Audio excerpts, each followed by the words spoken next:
Also just Mom's old room, just being able to go in there, because I would spend a lot of time there when we would go there, and I always slept in Mom's room, and Bubbe was, a few doors away from me, just like Mom and Dad are at home, which I appreciated.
The boardwalk's nice and so's the ice cream. And this may sound like a pipe dream, but I'd also love to kick her ass at cards.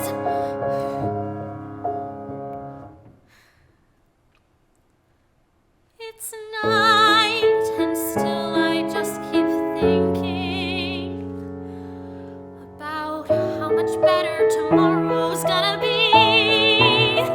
It's just us girls, the dynamic duo taking on the world. We pay attention to the little things in life, like the sound of soft excitement in the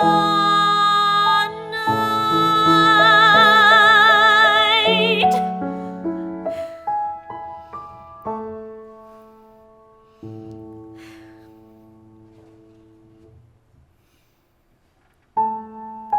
I think that she valued how intimate our relationship was as a mom.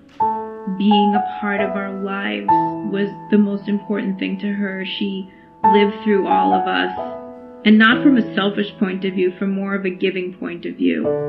But she lived for her children and her grandchildren. That was her whole life. That was her whole existence, and she valued her role as a mom in wanting us to have a better life, and have more in terms of material things, I think, than she had. Everything they did was really for us, and the enjoyment that they took in our successes, our accomplishments, our fears, our desires, whatever you wanted for yourself, she wanted more for you. A lot of our conversations would be more centered around me telling her what was going on with everyone, her getting on the phone and saying, so what's doing? What's going on with the kids? What's going on with the kids? Like wanting to be a part of their lives. And I think you guys growing up, like your nuclear family wasn't just mommy and daddy, it was mommy, daddy, Bubbe. There was literally not a moment that she was over this house and the two of us were not doing something together. I can't think of a moment where I just sat on the couch and did nothing. If I was sitting on the couch, the two of us were sitting in the red chair and we fell asleep together. She put on the TV and the two of us would take a nap in that chair together. Otherwise, it was playing baseball in the house. Or arts projects. Like Play-Doh and things like that. Never ever a time where we weren't doing something together. Or she was cooking and I was watching her cook. If I have something that's an intimidating project that I have to do, usually what she would say is, so what? You got it. You can do it. What's the problem? Very encouraging. Very encouraging, but in a way that it's just like, not just encouraging like, you got this kid. It wasn't that she wanted you to think she believed in you. It was that she actually really did believe. It was never something that she was just doing for your sake. It was a pride that she had. Hey, Bubbe. So what's doing? I'm well.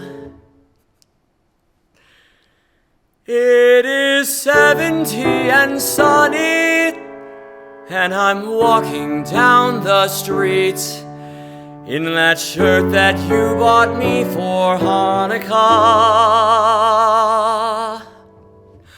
There's a nice fall rolling wind, and now every bird is chirping. But I'd really like to hear about you. Tell me about you. Tell me about you.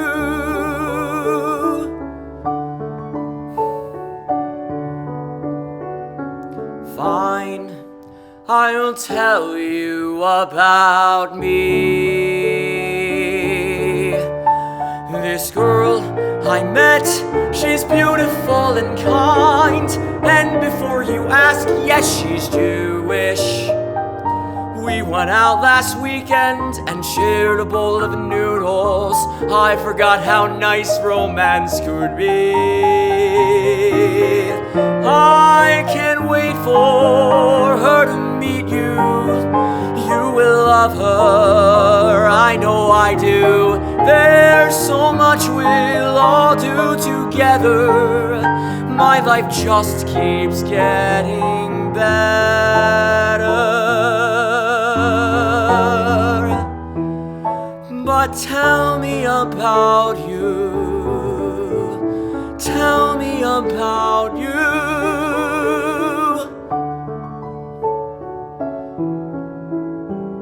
Alright, I understand you have to go. School's fine and I will say hello to Mom and Dad for you. Sabrina too. But next time I'd like to hear about the plans you have for us next year. All the vacations we'll take and all the mantel bread we'll bake. But for now, see you soon. I love you.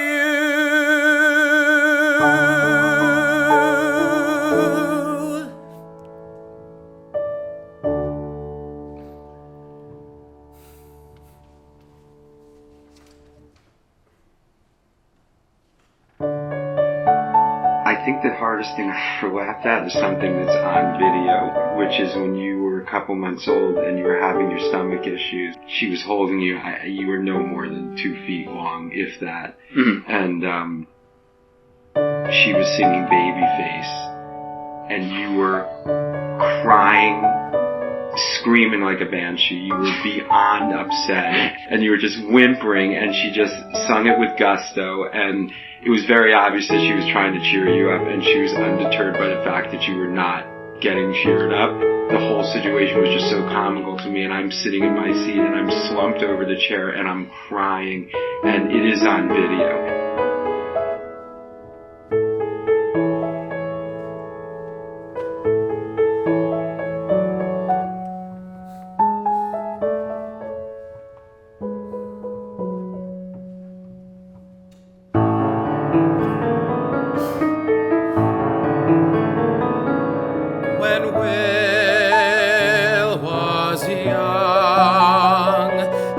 would sing to him. She'd say, "You are my sunshine," as the world would melt away around them.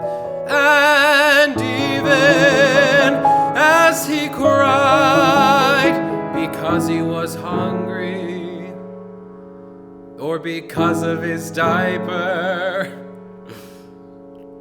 or because she was singing,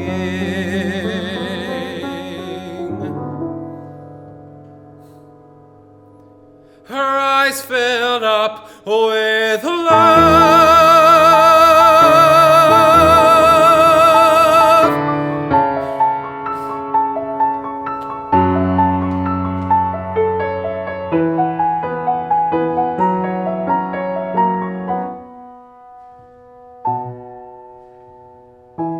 Can you talk a little bit about the condo?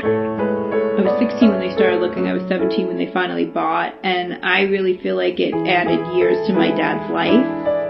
You know, he had a heart condition from a very young age, and the warm weather break for him was very good for him. After my mom would come back, he would stay down there for 2 or 3 months at a time. You know, the condo was something that was a sacrifice for them to pay the bills every month, but they really, really enjoyed it. My dad would play a little bit of golf. You know, he'd go for walks without having to be in the cold, enjoy himself and sit by the pool, and, you know, just to be able to rest and come to himself in the middle of the very cold winter, I think was really good for him. I think it really added, you know, a few years to his life.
I think when you have a person who's close to you, normally you're allowed to be with them if you want to during their last moments. And with COVID-19, people weren't allowed to be with those people. Especially us, we weren't allowed to be with Bubbe. And it was really damaging just seeing what the virus did to her and not being there to comfort her, not being able to just be by her side and just help her through this. We had to watch through a screen, which is devastating because we felt like we weren't in control. When she was in the hospital, obviously we couldn't go see her because it was the first wave of the pandemic, and we had a lot of FaceTime calls with her.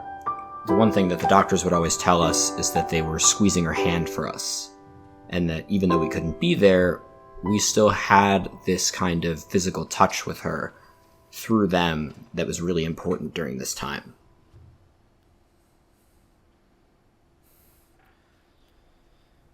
Squeeze her hand, take it close, feel the strength of the woman you hold, hear my prayer.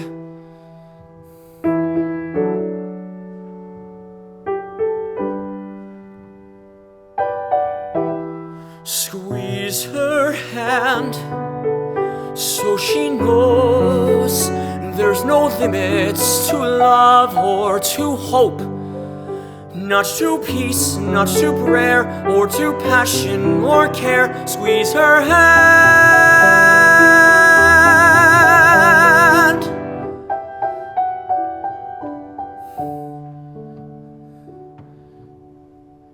When everything's lost to the distance, when pain and sickness have their way, when senses vanish as the memories fade gray, with only one phone call a day, squeeze her hand as I plead for the life that she still has to lead.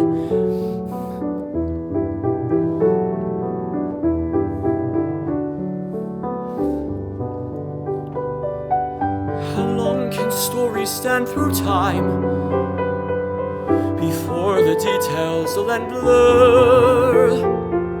How long can voices keep their home inside your mind until their wearers can't be heard? And when these truths evade the waking world and dreams become a haze, the ones you loved are out of reach.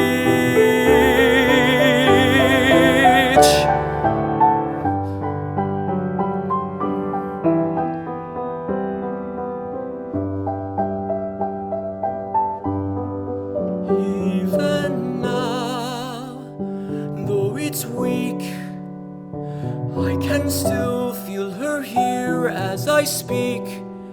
More than angst, more than blame, I can feel her squeezing my hand. For all the people she admires, for all the things she's yet to see, for all the grandkids she's inspired, for all the souls that she set free. Squeeze her hand as she's done for me in those moments where the love outweighs the pain. More than angst, more than blame, over dread, over shame, not to peace, not to prayer, or to passion or care. Squeeze her hand, squeeze her.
can see the sea for miles and it looks just like me. I am too scared of a cyclone.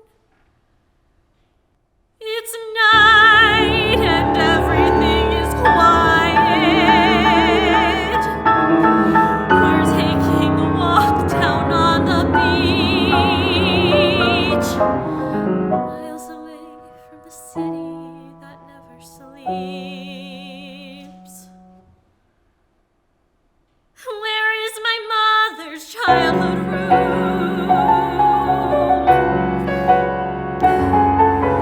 Bubbe's down the hall, and this may sound like a pipe dream about how much better tomorrow's gonna be. The boardwalk's nice and so's the ice cream, just like Mom and Dad at home, the dynamic duo taking on the world.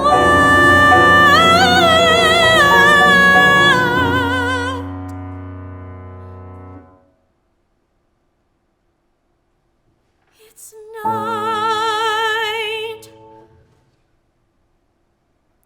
It's night.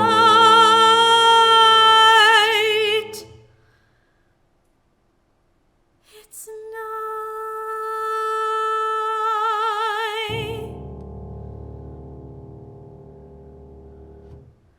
I also think when Bubbe died, I think I felt my heart break. And I honestly don't think, after she has died, I don't think I will ever be the same person again.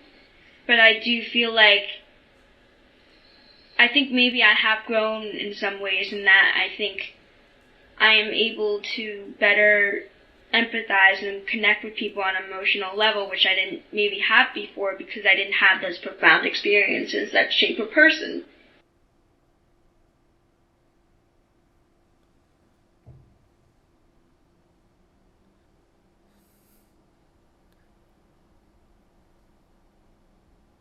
Hey, Bubbe.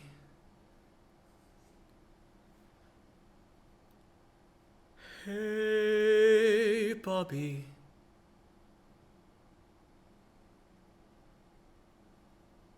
Hey.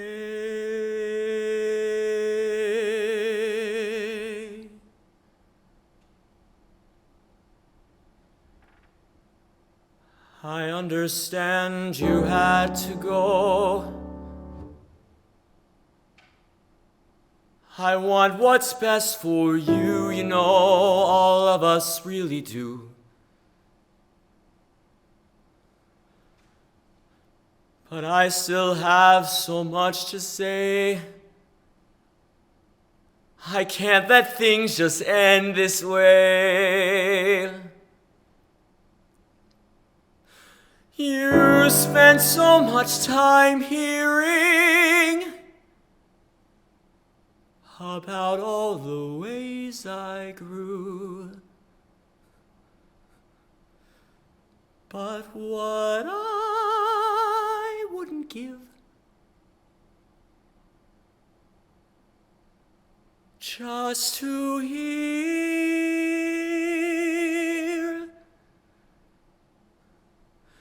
just to hear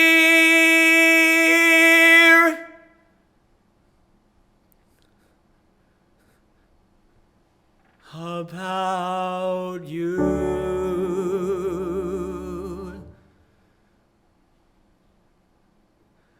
Tell me about you.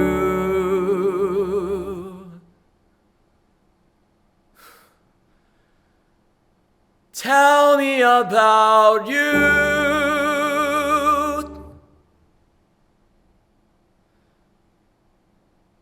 Tell me about you.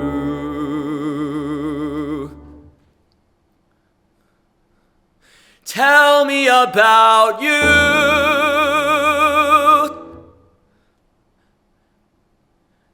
Tell me about you. Tell me about you.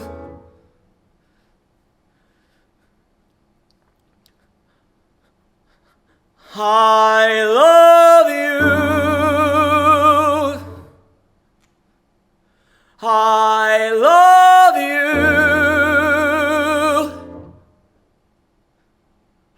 I love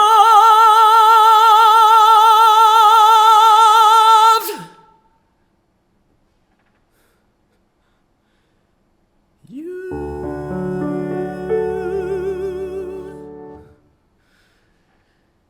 You.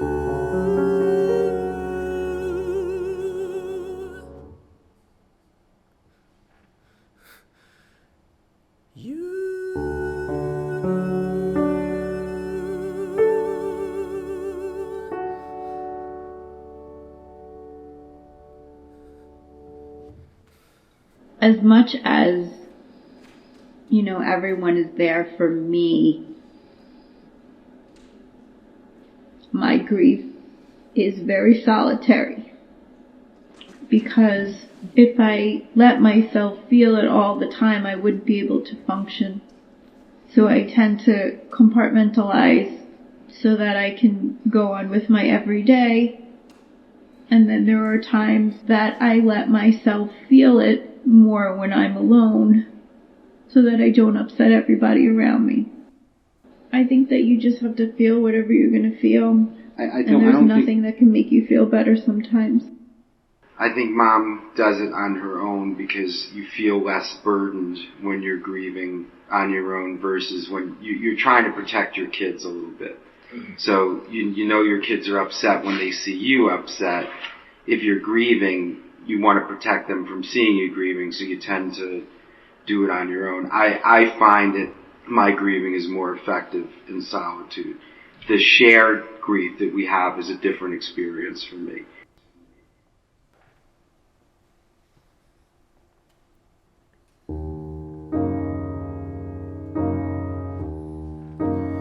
There's a sickness tearing through our streets, wrenching love into longing,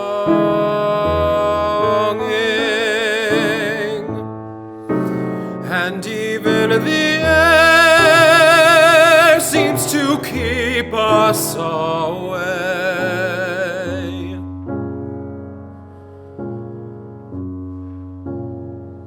This winding path is swallowed by fog, filling our eyes, our lungs with uncertainty, with vapors of grief, and you choke as you grasp for the words and the meaning, platitudes that burn you inside and ignite a fire to stand close, stand by, wrap your arms around those you love.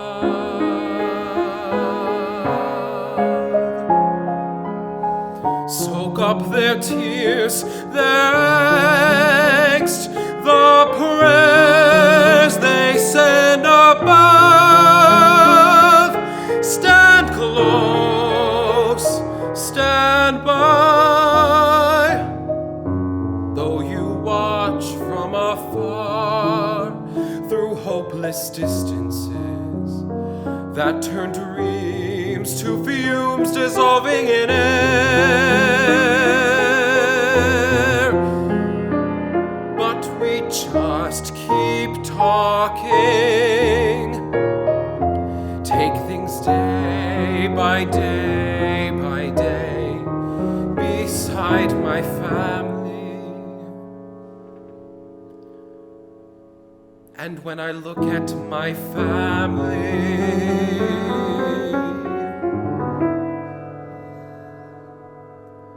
my eyes fill up with love.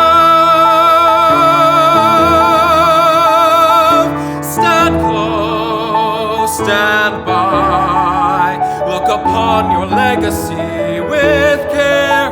Raise your children children with joy, quell the flames of the world and use it to warm them.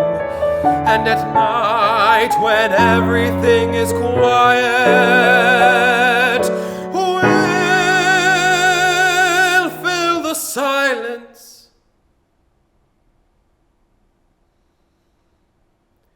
as I stand close and stand by.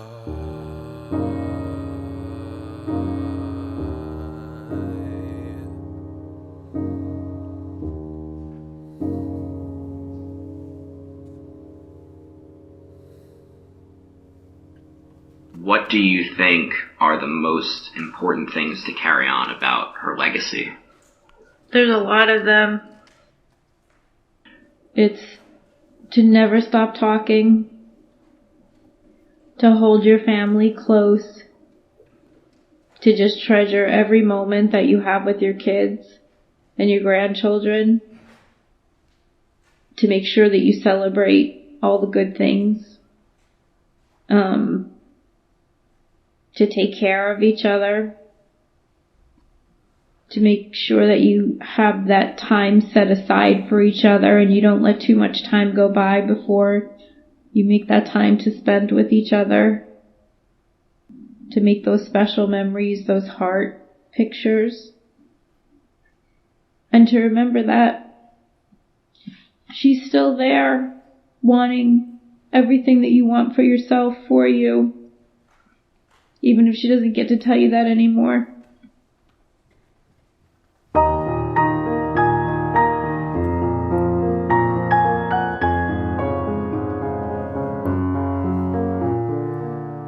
Just keep talking. Those are the words my mother had taught me.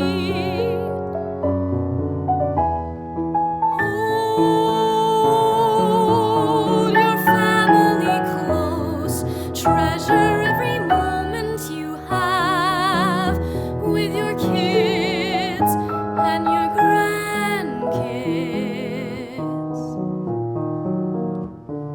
Just keep talking, never stop talking.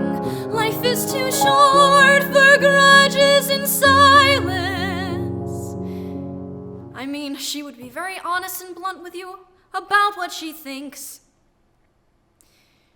But it was always out of love. When I was young, my mother would watch me. Me and my cousin would don all our jewelry, and we'd sing songs from Broadway reviews as my mother would cheer. And when we'd finish, she'd wrap us in blankets, give us potato chips in a paper cup, and for the rest of the day, our ears would be ringing with the sounds of her singing along, saying, just keep talking, never stop talking, so I can listen to you, to the sound of the daughter I love. Take a picture, not with my phone, but with my heart. But now this solitary grief takes hold as the pictures fade and the days grow old, and where words of love once filled my head, all I hear is silence. Silence.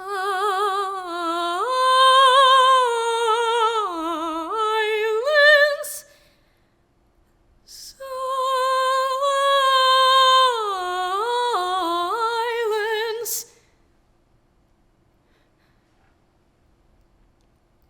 I can't hear her anymore. So how can I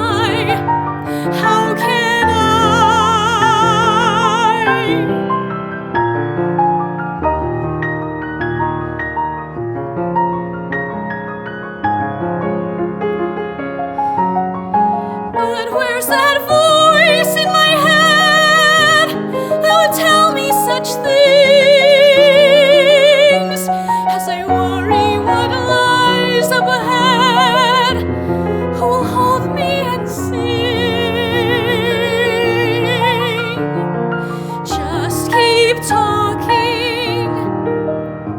Be kind to one another. Don't let too much time go by. And remember that she's still there, wanting everything for you, wanting you to just keep talking.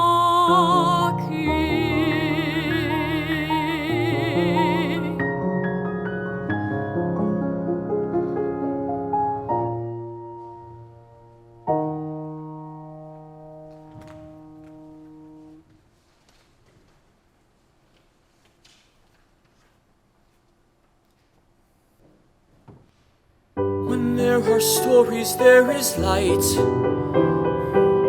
a chance for love to be preserved. It's for these memories that we fight, to overcome the undeserved. One day I'll squeeze your hand.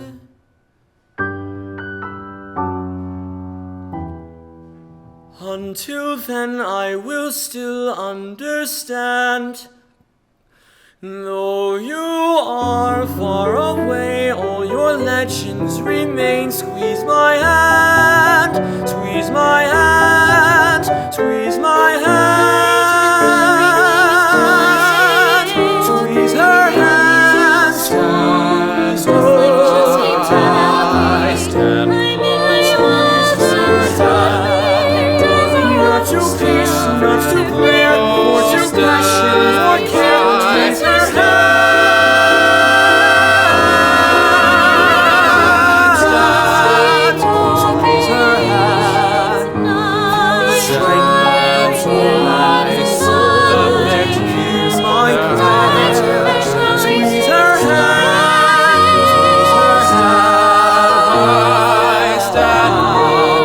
Squeeze her hand.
Not to prayer, or to passion, or care. Squeeze her hand.